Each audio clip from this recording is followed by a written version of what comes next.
In this presentation, we are going to be discussing the key reasons behind the automation of the mining industry, more specifically the aspects of drilling, blasting, holing, and freighting iron ore.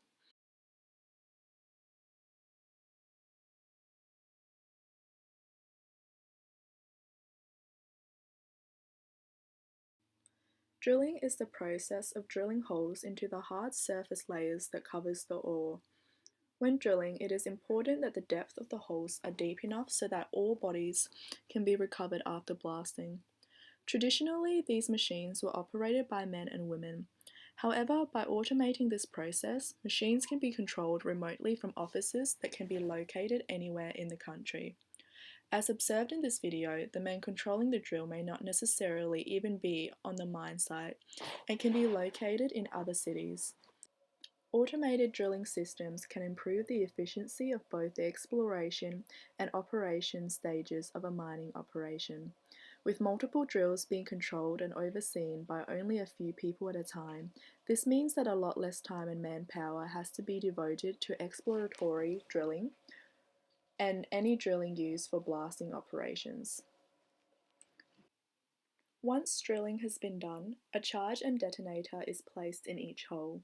These detonators then cause an explosion that causes the excavation to collapse. This allows for the ores underneath to be recovered, or for new underground tunnels to be built if the ore is located too deep.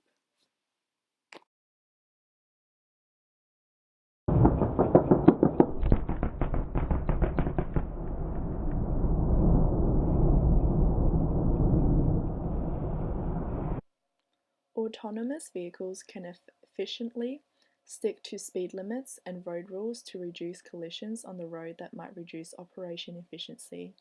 They can drive at night time without the need to rest, so long as they have fuel, and they can make detours on the fly in case of road closures and other issues on road like accidents. Autonomous trains are also currently employed in many mine sites. Trucks on mine sites are controlled through GPS. This eliminates the cost of labour as well as increasing the productivity of waste removal from the blasting process, allowing for the project to be completed in a shorter time frame. Machines are also capable of direct line of communication that is almost instantaneous and more effective than verbal or written human communications that may be interpreted wrongly. Whilst autonomous or semi-autonomous vehicles and machinery might be slightly more expensive than their unautomated counterparts, in terms of upfront costs, they can quickly recoup these costs due to increased efficiency and costing less in operation costs in the long term. Automated vehicles with collision detection can reduce the chance of damage being done to the machinery, and less people need to be employed to operate this machinery, as one person can control or simply oversee, in the case of fully automated machinery, multiple vehicles at one time, thus reducing employment costs. Automation can also extend into the coordination of transport of materials, both to and from mine sites.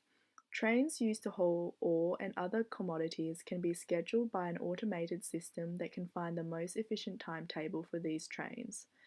And automated systems can also more efficiently schedule the working hours of mine operators and the schedules for fly-in, fly-out employees.